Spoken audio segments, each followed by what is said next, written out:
नमस्कार, आप देख रहे हैं 5 की बात। मैं हूं नगमा और मेरे साथ मौजूद हैं संकेत उपाध्याय। और इस वक्त शुरुआत करते हैं 5 की बात की एक बड़ी ब्रेकिंग न्यूज के साथ। सुप्रीम कोर्ट की संविधान पीठ जो है कल 2 बड़े फैसले सुनाने की तैयारी में है, जो 2 राज्यों से जुड़े हुए हैं। संविधान पीठ के ये दोनों फैसले, एक तो महाराष्ट्र का मामला है कि कौन वहां पर सही है, उद्धव ठाकरे या एकनाथ शिंदे, इस मामले पर फैसला आएगा सरकार गठन पर। और दूसरा दिल्ली सरकार बनाम एलजी।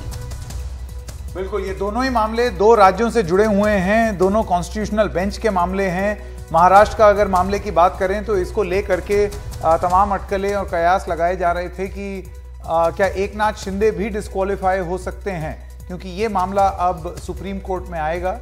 और अगर ऐसा होता है तो फिर महाराष्ट्र की जो सरकार है, क्योंकि एकनाथ शिंदे की सरकार है, वो कितनी स्थिर रहेगी या उस पर क्या प्रभाव पड़ेगा, इसको लेकर के तमाम बातें होंगी। इसके अलावा दिल्ली सरकार बनाम एलजी में अफसरों की ट्रांसफर और पोस्टिंग पर किसका अधिकार है। जैसे कि आप जानते हैं कि तमाम बार कई सालों से लगातार एक के बाद एक जो एलजी हैं उनकी अरविंद केजरीवाल से लड़ाई इसी चीज़ पर होती रहती है कि जो ट्रांसफर और पोस्टिंग है उसका हक किसके पास है। तो ये फैसला सुप्रीम कोर्ट देगा, जिसके बाद ये क्लियर हो जाएगा कि इसको किस तरीके से देखा जाना चाहिए। केजरीवाल सही हैं या फिर केंद्र सरकार जिसके अधीन एलजी आते हैं वो सही हैं। तो ये दोनों फैसले बहुत महत्वपूर्ण हैं। हमारे सहयोगी आशीष भार्गव हमारे साथ जुड़ गए हैं। आशीष, ये दोनों ही फैसले जरूरी क्यों हो जाते हैं, ये जरा आप दर्शकों को बताएं।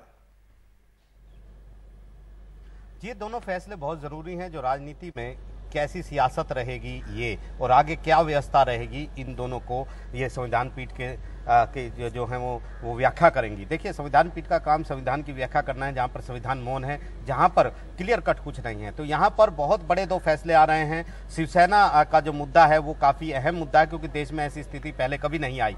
अगर एकनाथ शिंदे गुट दूसरा दल बना लेता या विलय कर लेता बीजेपी के साथ तो कोई दिक्कत नहीं थी, लेकिन यहाँ पर इंट्रा पार्टी विवाद था। तो ऐसी स्थिति में अगर भविष्य में ऐसी स्थिति हो तो क्या हो, शिवसेना जो ये तय होगा कि राज्यपाल की क्या भूमिका होनी चाहिए। सुप्रीम कोर्ट ये तय करेगा कि आने वाली स्थिति वक्त में अगर खुद स्पीकर के खिलाफ हटाने का विश्वास प्रस्ताव का नोटिस हो तो अयोग्यता को लेकर क्या किस तरह की व्यवस्था होगी। क्या नवम रेबिया मामले में जिस तरह कहा गया है वो ठीक नहीं है। ये तमाम बातें हैं। एक बहुत बड़े दिशा निर्देश, बहुत बड़ी व्याख्या यहाँ पर आने वाली है। लेकिन हमें एक चीज़ ध्यान रखनी होगी संकेत के, यहाँ पर सुप्रीम कोर्ट ने 2 बड़ी बातें कही थी। उद्धव ठाकरे को भी कहा था कि हम घड़ी की सुइयां पीछे कैसे करें। आप सीएम थे लेकिन फ्लोर टेस्ट पे जाने की बजाय आपने इस्तीफा दे दिया। ऐसे में हम घड़ी की सुइयां वापस कैसे कर सकते हैं, यानी वहां पर एक सरकार चल रही है जो स्टेबल है, उसको कैसे हटा सकते हैं। क्योंकि सुप्रीम कोर्ट ने, हमने देखा अरुणाचल प्रदेश और उत्तराखंड मामलों में सुप्रीम कोर्ट ने सरकार की बहाली की थी, राष्ट्रपति शासन हटाया था, लेकिन यहाँ पर एक सरकार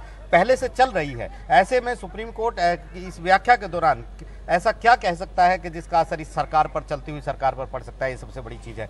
दूसरी बात उन्होंने कही थी कि आप विश्वास मत में फ्लोर टेस्ट पर नहीं गए, फ्लोर टेस्ट पर जाए बिना आपने इस्तीफा दे दिया। ऐसे में आप हमसे क्यों उम्मीद करते हैं कि आपको बहाली हम कर देंगे। ये बड़ी टिप्पणी यहाँ पर सुप्रीम कोर्ट ने क्लोजिंग रिमार्क्स के तौर पर की थी। लेकिन सबसे बड़े सवाल राज्यपाल पर उठाए थे कि इंट्रा पार्टी विवाद में, एक गुट के भीतर, एक पार्टी के भीतर अगर कोई विवाद है तो वो पार्टी के भीतर सुलझाया जाएगा, ना कि सदन के भीतर। ये बड़ा सवाल था। राज्यपाल को राजनीति में नहीं घुसना चाहिए ताकि एक पक्ष दूसरे पक्ष की सरकार गिरा दे, ये कहा था।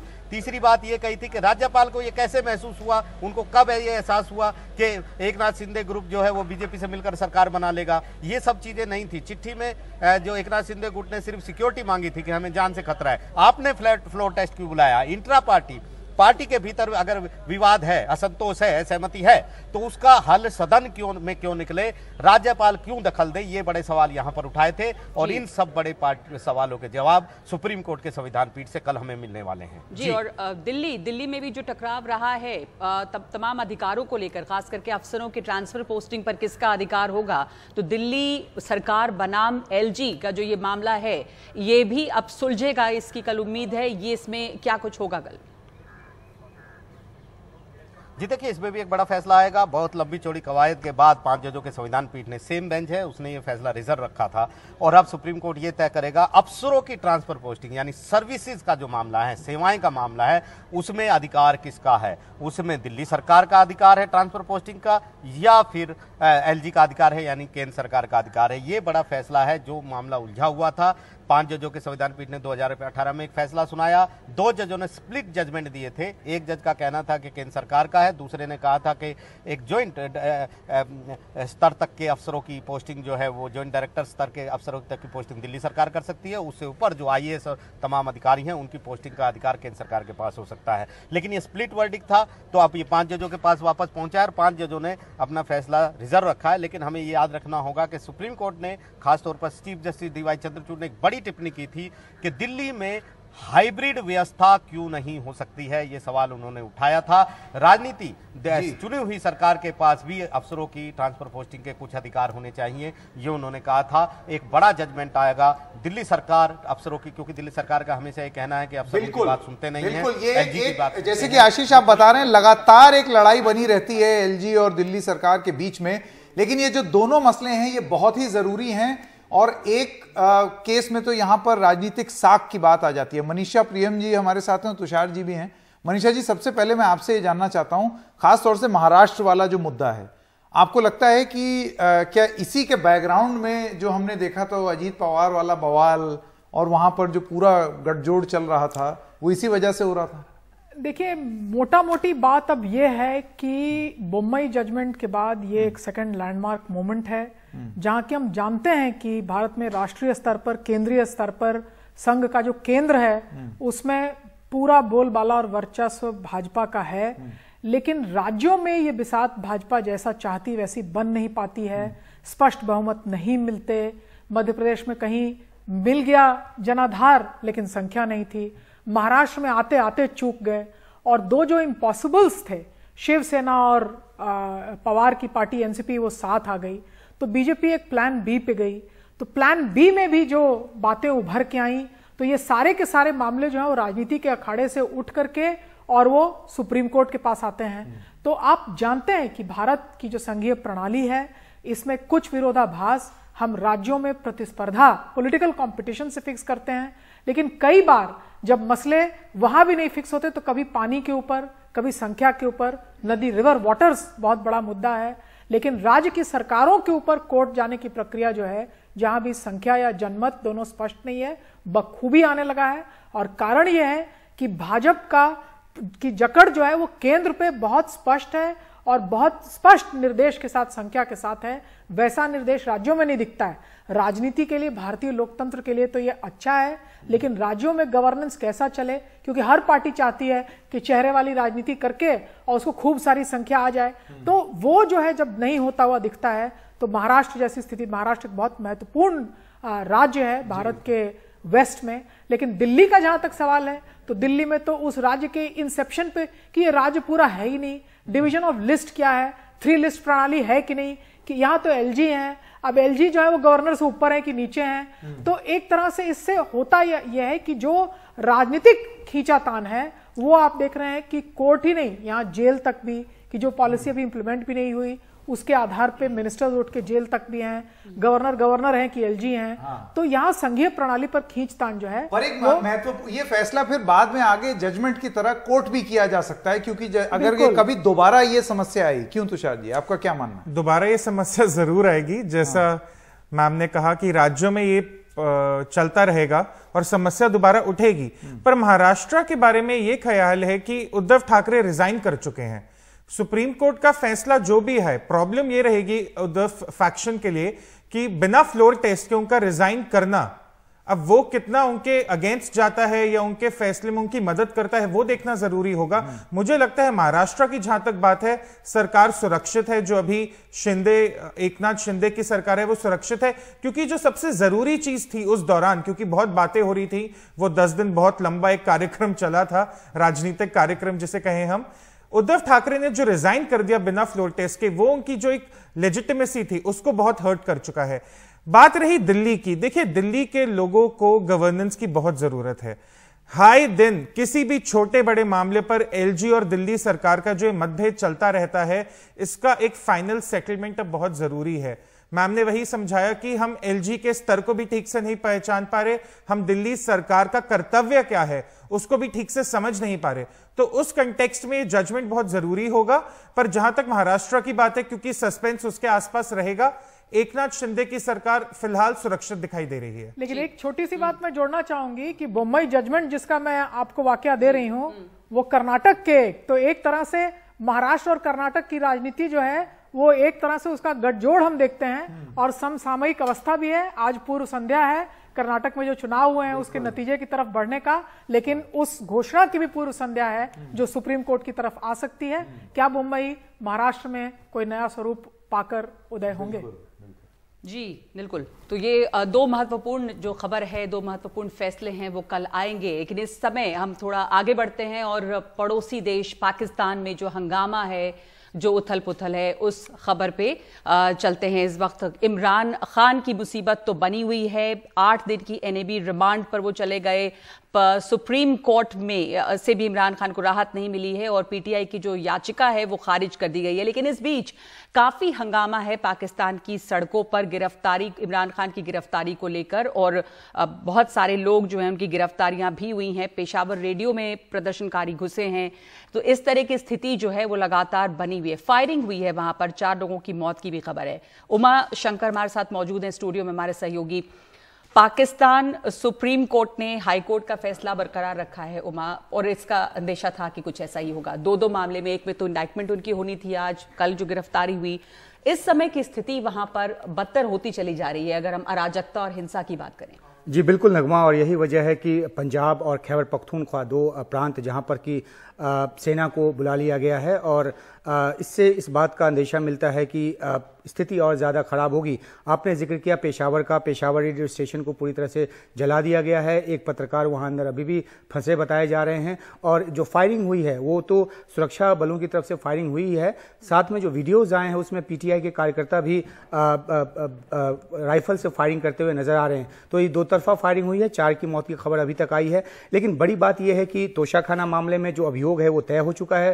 अब उनकी 8 दिन की रिमांड जो है वो दी जा चुकी है, और जो कल से जो अब तक आज तक जो हिंसा की वारदातें हुई है, खासतौर पे आर्मी इंस्टॉलेशंस पे जो हिंसा हुई है, उस मामले में अलग से एफआईआर दर्ज की जा रही है। अगले कुछ समय में दर्ज हो जाएगी। तो ये मामले अलग से चलेंगे, और ये जो मामले दर्ज होंगे वो बहुत ही गंभीर धाराओं में दर्ज होंगे, देशद्रोह की तरह के ये मामले होंगे। तो कुल मिलाकर वहां पे ये अंदेशा जताया जा रहा है कि इमरान खान को पूरी तरह से घेर लिया गया है, लीगल तरीके से, पॉलिटिकली पहले घेरा जा रहा था, और ऐसी कोशिश होगी कि वो जेल से बाहर ना आ पाए। क्योंकि आपको याद होगा नगमा कि 2018 का जब इलेक्शन हुआ था तो नवाज शरीफ जेल में थे और वो अपना प्रचार नहीं कर पाए थे, और ये भी माना गया कि पार्टी की जो बुरी हालत हुई वो इस वजह से हुई कि वो जन समर्थन नहीं जुटा पाए। मरियम नवाज शरीफ जो लगातार तनकीद करती रही हैं, जो लगातार जो अपनी तकरीरें करती रही हैं, उसमें उन्होंने कहा है कि इमरान खान के बाहर रहते इलेक्शन संभव नहीं है, जो लगातार अर्ली इलेक्शन की मांग कर रहे थे। तो अब जब गिरफ्तारी हो गई है, वो भी ऐसे मौके पर जब उनके साथ ज़्यादा समर्थक नहीं थे, और अब जब उनको इस तरीके से कानूनी तौर पे घेर लिया गया है, तो अब हो सकता है कि अगले कुछ दिनों में या कुछ महीनों में इलेक्शन का ऐलान हो। लेकिन अंदेशा इस बात का है कि अब जब उनको रिमांड पे लिया गया है और उनकी लंबी कैद होगी, उनको अंदर लंबा रखा जाएगा, तो पीटीआई के कार्यकर्ता, जन समर्थन काफी है वहां पर इमरान खान का, जी बिल्कुल, यही उसका कुछ असर पड़ सकता है, क्योंकि ऐसे तो सैकड़ों मामले उनके खिलाफ हैं, आतंकवाद के, ब्लास्फेमी के, तमाम चीजें। पर क्या हो सकेगा ये कि कुछ इसका असर होता है? वैसे सेना ने पूरी तैयारी की हुई है। जी बिल्कुल, देखिए जन समर्थन उनके साथ है, और तभी जब जो भी बाई इलेक्शंस हुए उसमें उनकी पार्टी के उम्मीदवार जीते, और उस जन समर्थन के बूते ही उन्होंने पाकिस्तान की आर्मी से लड़ाई ले ली है।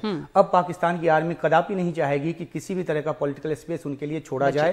पहले भी उन पे आपने सही कहा, आतंकवाद के मुकदमे जो हैं वो हैं, 100 से ज्यादा मुकदमे उन पर अभी तक लगाए गए हैं, और अब जो नए फ्रेश जो हिंसा की वारदातें हुई है उसके मुकदमे भी उन पर लगाए जाएंगे, उनकी पार्टी के नेताओं पर लगाए जाएंगे। तो जाहिर सी बात है कि जो जन समर्थन उनका है वो हो सकता है कुछ दिन तक प्रोटेस्ट करे, लेकिन उसके बाद अगर एक बार वो लंबे समय के लिए जेल के अंदर चले गए, देखिए नवाज शरीफ के बहुत समर्थक थे, तो अगर एक बार लंबे समय तक के लिए जेल पे चले गए तो जाहिर सी बात है कि चुनाव पे इसका असर पड़ेगा, और पाकिस्तान की आर्मी से पंगा लेकर पाकिस्तान में कोई राजनीति नहीं कर पाया लंबे समय तक, ये बात भी समझने की बिल्कुल साफ हो गया है। और कितने दिन तक सस्टेन कर पाएंगे ये जो तमाम विरोध प्रदर्शन है वो भी, और जो चुनाव अगर होने हैं तो ये जरूर है कि उसमें इमरान खान की किसी तरह की, मतलब इमरान खान बाहर नहीं आ पाएंगे इस चुनाव के लिए, ये तो साफ है। तो धन्यवाद आपका उमा। इस वक्त हम एक ब्रेक लेंगे, और ब्रेक के बाद कर्नाटका चुनाव की खबर।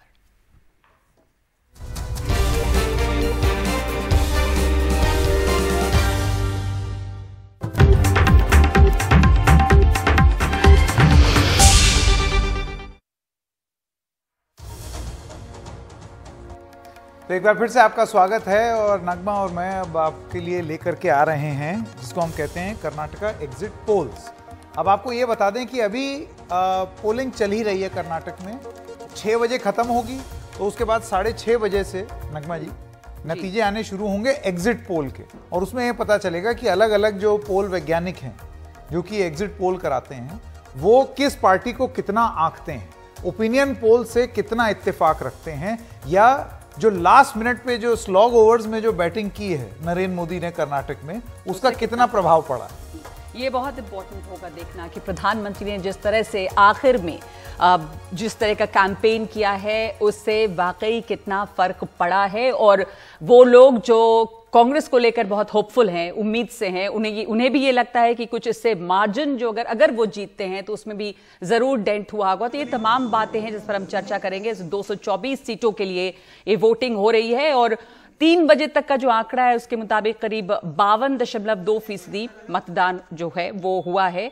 2018 के मुकाबले में ये काफी कम है। 2018 में 3 बजे तक का जो आंकड़ा था उसमें 72% वोटिंग हुई थी, और लोगों में उत्साह ज्यादा, भीड़ ज्यादा, ये तमाम चीजें जो हैं वो नजर आ रही थी। लेकिन इस दफा ऐसा दिखाई नहीं दे रहा है। इतनी तमाम धुआंधार कैंपेन, आक्रामक कैंपेन के साथ साथ भी तो हमारे साथ यहाँ स्टूडियो में जो मेहमान हैं, मनीषा प्रियम है, राजनीतिक विश्लेषक, तुषार हमारे साथ मौजूद हैं, सीनियर एडिटर स्वराज, अमिताभ तिवारी हैं, राजनीतिक विश्लेषक।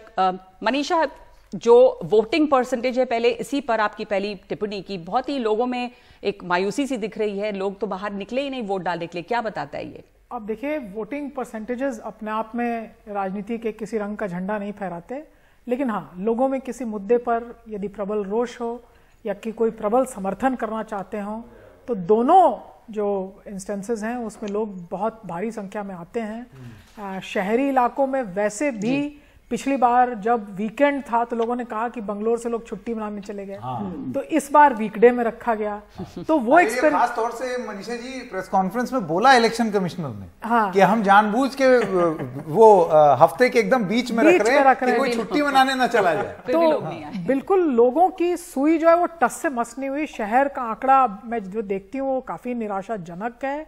तो शहर के लोग तो ये कहते हुए आते हैं कि इस चुनाव में मुझे कोई दल नहीं चाहिए, मेरी अपनी सड़क ठीक होनी चाहिए, और बाढ़ में यहाँ देखिए कितनी संपत्ति का लॉस हुआ, और बंगलोर जो है वो विश्व का केंद्र है लेकिन शहरी जो फैसिलिटीज हैं उनका इजाफा नहीं हुआ।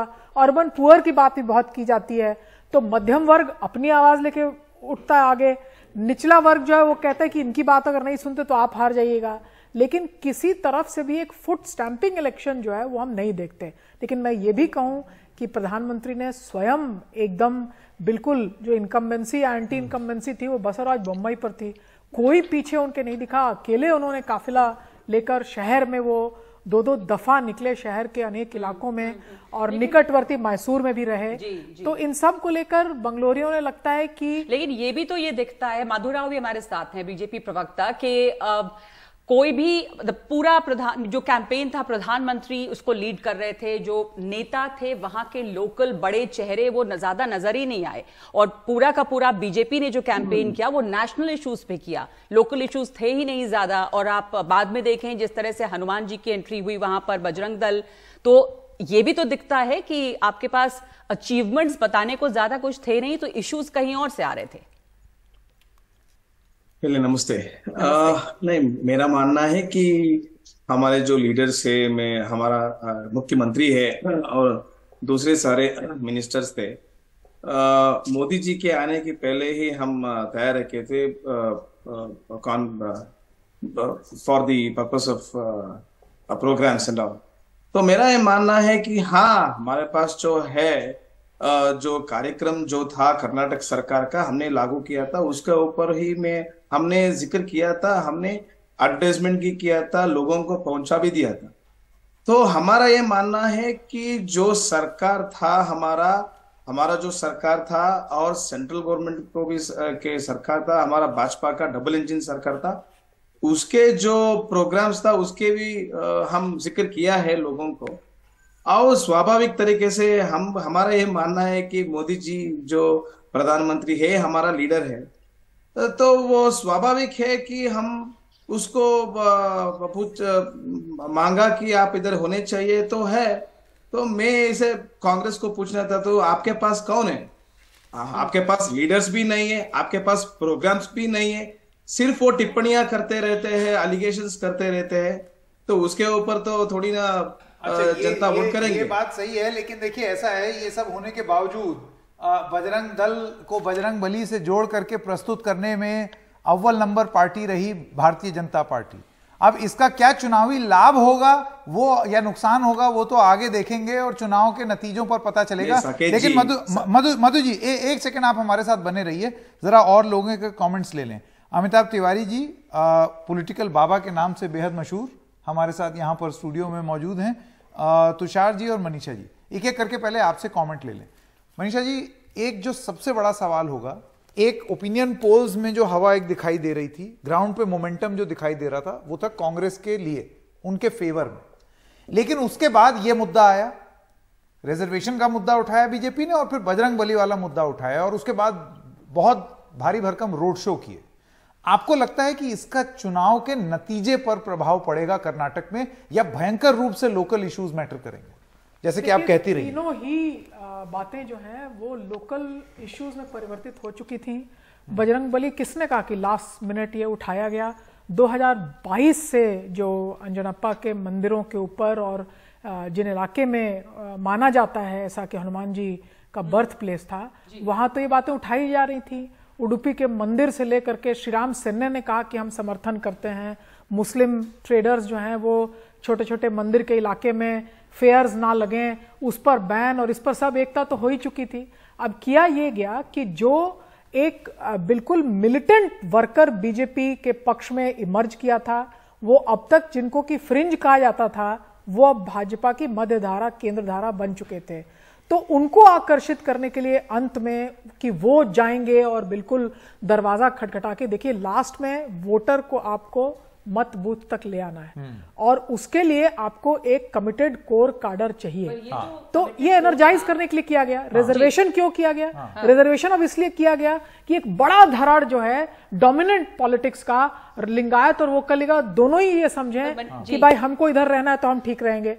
तो ये अपील की गई, लेकिन उसकी सुनवाई कितने हुई वो अब मतपेटी में बंद है। आप सही कह रही है कि उनको इतना भावनात्मक इसको या उठाया गया, पर क्या अमिताभ ये तो दिखाई नहीं दिया कुछ जमीन पर? अगर ऐसा होता तो इतना वोट परसेंटेज क्या कम रहता या ज्यादा लोग निकलते? कोई लोगों में रोष पैदा हुआ इसे लेकर? देखिए 52% अगर 3 बजे तक है, तो अगर 6 बजे तक वोटिंग होगी तो मोस्टली जो पिछली बार का वोटर टर्नआउट था उसके आसपास नंबर रहेगा। 72%, 72% के ऊपर रहेगा। अब जहां तक इस मुद्दे की बात है, तो देखिए जो हार्डकोर आइडियोलॉजिकल वोटर है उस पर तो इसका कुछ कोई खास असर पड़ने वाला नहीं है। वो तो पहले से ही बीजेपी को वोट कर रहा है। कोई भी चुनाव जो है वो कोई भी चुनाव जो है वो पार्टी का आइडियोलॉजिकल वोटर तो उसको जीत नहीं सकता है। वो होता है कि जो न्यूट्रल वोटर है, जो स्विंग वोटर है, जो 12-15% जो वोटर पूल है, वो चुनाव के दिन या चुनाव से 1 या 2 दिन पहले डिसाइड करता है किसको वोट करना। अगर सीएसडीएस का सर्वे आप देखेंगे तो ये जो वोटर है, इसको स्विंग करने के लिए, इसको अपने पाले में लाने के लिए इस टाइप की जो एक इमोशनल पिच है, बीजेपी ने कोशिश करी है खेलने की। हालांकि हिंदुत्व भी खास करके अगर आप देखेंगे कर्नाटक में, तो कोस्टल और नॉर्थ कर्नाटक को छोड़कर के ज्यादा चलता नहीं है। ओल्ड मैसूरू में भी, जहां टीपू सुल्तान का मुद्दा इतने दिनों से बीजेपी उठा रही है, हर बार नंबर 3 पोजीशन पे रहती है बीजेपी। तो अब मोदी जी ने अपने ऊपर बीड़ा उठाया है, क्योंकि जो सीएम फेस है, हमने सीएसडीएस के सर्वे में देखा, एनडीटीवी में काफी अनपॉपुलर है वहां पर। तो Modi ji as a super CM आकर के लोगों को अपनी तरफ खींचने की कोशिश कर रहे हैं। लेकिन जब पार्टी ऑपोजिशन में होती है और पार्टी जब पावर में होती है, इन दोनों टाइम पे मोदी मैजिक अलग अलग काम करता है। क्योंकि वोटर कहता है कि ठीक है, पिछली बार तो हमने आपको वोट कर दिया आपके नाम पे, आपके चेहरे पे, लेकिन आपके गवर्नमेंट का ट्रैक रिकॉर्ड क्या है उसका तो आकलन करना ही पड़ेगा, चाहे आप रोड शोज करें, चाहे रैली करें। तो मुझे नहीं लगता है कि इसका कोई बहुत खास असर होने वाला है चुनाव पे। अब ऑफ कोर्स नतीजे जब आएंगे तो तुषार जी देखिए, कर्नाटक के संदर्भ में यह कहा जाता है कि जो चीज अमूमन, और ये जो CSDS का जो सर्वे जिसका आप उल्लेख कर रहे हैं उसमें भी ये बात निकल करके आई कि जो चीज केंद्र सरकार में नरेंद्र मोदी के लिए कहा जाता है कि संगठन मजबूत, पार्टी पहले, उसके बाद इंडिविजुअल कैंडिडेट्स, ये सारी चीजें CSDS का सर्वे बता रहा है कि कांग्रेस पर लागू होते हैं कर्नाटक में। तो कर्नाटक में एकदम उल्टा खेल है। वहां पर आप अगर नेतृत्व देखें तो कांग्रेस के पास दो दो बड़े चेहरे हैं। मतलब वो शुरुआत में लड़ते हुए शुरू जरूर हुए, लेकिन फिर बाद में आपने देखा है एक नंदिनी में जाकर के फ्लेवर्ड मिल्क पी रहे हैं, एक ऑटो चला रहे हैं, दूसरा दूसरे का इंटरव्यू कर रहा है कि आपका हाथ कैसा है, मतलब वो टाई पिन पहना रहे हैं। मतलब पोजिशनिंग में इन नेताओं ने कभी भी ये चीज नहीं दिखाई कि कोई विरोधाभास है घर में या कोई लड़ाई है। आपसी मतभेद जो कांग्रेस पार्टी में है, देखिए वो तो सबको दिख रहे हैं, पर ये इलेक्शन ऐसा है ना कर्नाटक का, और एक रिफ्रेशिंग चेंज है, क्योंकि पिछले कुछ इलेक्शन हमने जो देखे वो तो स्लॉग ओवर की बात ही नहीं हो रहे थे, वो पहले 5 ओवर में ही भाजपा निकाल रही थी। इस इलेक्शन में एक बड़ी दिलचस्प बात है, एक 224 असेंबली सीटें हैं। अगर मैं 2019 के आंकड़े उठाऊं, जब लोकसभा के इलेक्शन हुए, बीजेपी के पास आई 177 सीटें, 177, यूपीए के पास गई 36 सीटें। 17% वोट जंप था बीजेपी का 2018 से 2019 में। पहले तो खुद में यही बहुत बड़ी बात थी, पर सबसे जरूरी बात यह है कि 80 सीटों पर, 177 में से लगभग 80 सीटों पर जो बीजेपी का गेन था वो 0 से 10% का था। अब आते हैं कांग्रेस पर, 36 सीटें आई, पर 80 सीटों पर कांग्रेस की भी जो लॉसेस थे 2018 के कंपैरिजन में वो 0 से 10% थे। तो संकेत बात सारी आके ठहर जाएगी मार्जिन पे, और जब बात मार्जिन की होती है ना तो बात आ जाती है स्लॉग ओवर बैटिंग के। पिछले कुछ दिनों में कांग्रेस ने क्या किया, हम बजरंग दल पे बैन लगा देंगे, आपने एक ग्राउंड लेवल पे लोगों को इकट्ठा कर दिया। आपने रिजर्वेशन की बात करी, एक तरफ वोटर इकट्ठा हो गया जिसको इंपैक्ट कर रही थी रिजर्वेशन का सब्जेक्ट, जैसे मुसलमान वोटर इकट्ठा हो गया, उनको देख के शायद वोकल लीग और लिंगायत वोटर भी इकट्ठा होगा, तो काउंटर कंसोलिडेशन का भी सवाल है। आपने पीएफआई पर क्या स्टांस लिया, आपने हिजाब इशू पर क्या स्टांस लिया, अब वो सारी बातें घूम फिर कर वापस आएंगी, आज आई होंगी वोटर के मन में। अब क्या उसका असर होता है? ये तो तुषार जी ऐसा बीजेपी चाहेगी कि ये ऐसा वोटर के मन में आए, पर ऐसा हो भी रहा है नहीं, ये पता चलेगा ना, वो 13 तारीख को पता चलेगा संकेत। ये सारा खेल ही मार्जिन का है। एक छोटे से ब्रेक के लिए रुकते हैं। कांग्रेस के मेहमान हमारे साथ मौजूद हैं, सुजाता पॉल और श्वेता यादव हैं, जेडीएस प्रवक्ता। ब्रेक के बाद लाते हैं आपके पास कमेंट के लिए।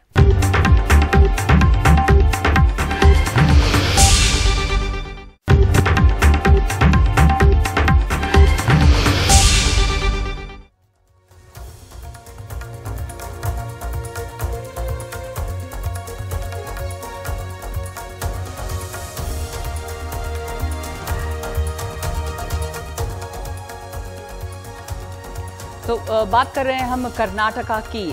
वोटिंग लगभग खत्म होने वाली है कुछ ही देर में। वोट परसेंटेज बहुत ज़्यादा नहीं रहे हैं, लेकिन क्या मुद्दे कितने हावी रहे, कैसे कांग्रेस जो है वो बीजेपी के बनाए हुए नैरेटिव के पीछे पीछे जब जाने लग गई, और क्या लोकल मुद्दे हावी रहे या नेशनल मुद्दे जो हैं जिनकी कोशिश बीजेपी ने की। हमारे साथ सुजाता पॉल हैं, कांग्रेस प्रवक्ता। बहुत इनफाइटिंग की बात हुई कि कांग्रेस के अंदर भी थी, लेकिन आखिरकार एक यूनाइटेड फ्रंट कांग्रेस दिखा पाया। लेकिन कुछ ऐसे मुद्दे थे जिस पर बाद में ऐसा लगा कि कांग्रेस जो है वो बैकफुट पर है। तो कितना आपको इसका जो ये बजरंग बली इशू था उसको आपको क्या लगता है, किस तरह से पोलराइजेशन हो पाया, असर हुआ? आपके ही नेता बाद में हनुमान चालीसा का पाठ करते दिखाई दिए, तो जो बातें लेकर आप आगे बढ़े थे उससे आप लोग बैकफुट पर दिखाई दिए। क्या आपको लगता है इसका असर होता है? देखिए, भारतीय जनता पार्टी जो है वो हिंदुत्ववादियों की पार्टी अगर सोचती है कि हिंदू धर्म पे उनका आधिपत्य है तो उनको ये बहुत बड़ी गलतफहमी है, और कर्नाटका की जनता भी ये दिखा रही है। कर्नाटका की जनता जानती है कि 6.5 करोड़ लोगों को सुविधाओं की जरूरत है और इस तरह की बेतुकी बातों की जरूरत नहीं है। और कर्नाटका की जनता ये भी देख रही है कि देश के प्रधानमंत्री जो है सब कुछ छोड़कर जो लोकल लीडरशिप है उसको भी नकार रही है कि लोकल लीडरशिप एग्जिस्ट ही नहीं करती है, इन्हें मुख्यमंत्री बदलने पड़ते हैं, ये कार्य कर नहीं पाते। ये 40% की सरकार जो घूसखोरों की सरकार है, तो जनता क्या देखती है? जनता देखती है कि हमारे मुद्दों पे हमारे कौन से नेता है जो खरे उतरे हैं। इस वक्त भाजपा की सरकार थी और भाजपा की जो सरकार बनी वो भी गलत तरीके से आई। और दूसरी तरफ जब आप जनता के मुद्दों की बात करते हैं तो कॉन्ट्रैक्टर एसोसिएशन ने जो पत्र इशू किया वो बताता है कि जनता जो है वो किस तरफ देख रही थी। उस पत्र में ये कहा गया कि जो इस वक्त जनता जिस तरीके से त्रस्त रही है, सोच समझकर वोट करने की जरूरत है। सीधी तरह से ये बात कही जा रही थी कि ये सरकार जिसने लूट मचाई है, इस सरकार को नहीं रहने देना है। दूसरी तरफ जो लोकल लीडरशिप है वहीं से सीएम बनेंगे ना, लेकिन आज इनके अंदर जो लड़ाई झगड़ा है और जो व्यक्तिवादी राजनीति का नतीजा है कि एक व्यक्ति की पूजा में ये लोकल लीडरशिप डेवलप ही नहीं कर पाए।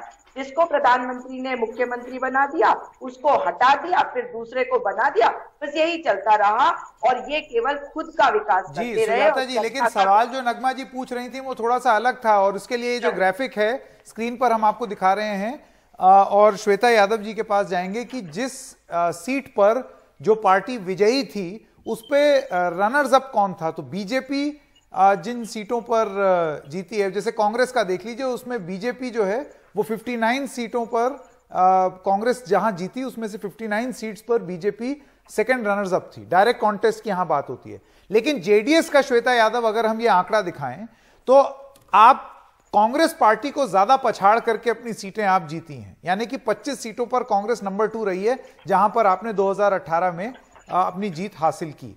मेरा सवाल आपसे यह है, आपको लगता है शायद इसी वजह से कांग्रेस ने यह बजरंग दल बैन की बात की, क्योंकि उनको यह लग रहा था कि आप लड़ाई भले ही वो बीजेपी से पब्लिकली ये दिखा रहे हो कि हम बीजेपी से लड़ रहे हैं, लेकिन अगर उनको पूर्ण बहुमत लाना है तो उनको आपको भी पछाड़ना पड़ेगा, जैसे कि आंकड़े बताते हैं। और अभी थोड़ी देर पहले मनीषा जी भी बता रही थी। देखिए, सबसे पहले हमको यहाँ जेडीएस को खत्म करने की बात जो है कर्नाटका में, वो कतई नहीं होने वाला है। हाँ। ये तो साफ नजर दिख रहा है, क्योंकि आज पोलिंग का डे है तो सब जनता की मुंह से यही सुनने को मिल रहा है, हमारी नेता कैसा हो, लोकल इश्यू पे बात करने वाले जैसा हो। लेकिन दोनों नेशनल पार्टीज कहाँ बात कर रहे हैं नेशनल, ये जो हमारे लोकल इश्यूज है। तो सोनिया गांधी जी आए, वो तो सार्वभौमत पे उतर आए, तो यहाँ पे बजरंग दल बैन करने की बात कर रहे हैं। तो बजरंग दल बैन करेंगे, चलो इससे अच्छा तो आप गरीबी बैन करो, तो अनएम्प्लॉयमेंट बैन करो, कुछ तो करो भाई। 70 साल रूल किया अपने देश को। और मैं बीजेपी वालों से भी यही पूछती हूँ, 3.5 साल तो मिला आपको डबल इंजन सरकार दौड़ाने का, कहाँ दौड़ रही है आपकी गाड़ी? कर्नाटक की जनता जानना चाहती है वो आप क्यों कर रहे हैं। आप ही बस मीडिया में ये बोल रहे हैं तो जेडीएस कम है, तीसरी स्थान पर है, ये कहीं कांग्रेस को ओवरटेक करके आगे जाना है या भी बीजेपी को कुचलना है, ये सब हो रहा है ना। तो जनता देख रही है दोनों नेशनल पार्टीज की जो 5-5 साल जो उनको अधिकार मिला था, तो उन्होंने क्या किया है। तो बीजेपी से सख्त नफरत करने लगे हैं। और कांग्रेस को जो बातें सुन के ना जनता अभी बोल रहे हैं, तो हम अभी मुस्लिम के तरफ हो गए। राहुल जी का आज जो स्टेटमेंट देखा गया तो बोल रहे कष्ट में उनको सब याद आते, हमेशा क्यों नहीं आते। बीजेपी वालों ने मुस्लिम को साइड कर दिया, लिंगायत को साइड कर दिया, तो इन लोगों ने ठेका ले लिया उनका। इससे वोट कहाँ मिलेगा आपको। आप ना लोकल इश्यूज, और हमेशा आपको ये करना चाहिए, आप लोकल इश्यूज के साथ साथ लोकल नेता भी बनना चाहिए। हर एक चीज पे केंद्र की जो लीडर्स है उस पे डिपेंड है। और हमारे जेडीएस पार्टी में ऐसा कुछ भी नहीं है जो जेडीएस को हल्के में ना लिया जाए। भले ही मधु जी जो हैं भारतीय जनता पार्टी के, वो खूब मंद मुस्की मारे, लेकिन वो भी ये जानते हैं उनको आना है, बहुमत तो नहीं मिलने वाला। अच्छा, इससे पहले कि ये एक सेकेंड, इससे पहले कि ये सब चलता रहे, मनीषा जी लेटेस्ट 5 बजे तक के आंकड़े आए हैं अमिताभ जी, 65.69%, यानी कि ये लगभग अभी 1 घंटे का और है। हाँ, 72 से ऊपर अगर ये ट्रेंड जाता है तो पिछली बार से थोड़ा सा ऊपर जाता हुआ दिखेगा। जी मधु जी, नहीं आपको लगता है मधु जी आपको ये लगता है कि कांग्रेस ने कोशिश तो ये की बजरंग दल पर बैन की बात करके कि जेडीएस को चित्त करें, लेकिन उस चक्कर में आपको बल दे दिया? नहीं, उसके बारे में मैं बात करता हूं। पहले मैं जेडीएस प्रवक्ता सुन रहे मैं, मेरा एक कहना है कि जो परिवार को नहीं संभाल नहीं पाते वो राज्य को क्या संभालेगा, वो पक्ष को क्या संभालेगा। तो यही हाल है जेडीएस का। जेडीएस में हमें पता है कि कितना मतभेद है रेवन्ना और एचडी के उसके बीच। तो हमें पता है कि उसको पहले परिवार को संभाले और फिर राज्य को संभाले, पहली बात। दूसरा, वो जो बजरंग बली के बाद आए तो हम शुरू नहीं किया उसको। कौन शुरू किया उसको शुरू किया है कांग्रेस वालों को। और एक और बात मैं आपको कहना चाहता हूं जी, पीएफआई के बारे में और एसडीपीआई के बारे में हम उसके खिलाफ है। ये जो कांग्रेस पार्टी है एसडीपीआई से समझौता करके 25 सीट और 2018 में खड़े होने के लिए बात कर रहे थे, वो क्या असत्य है?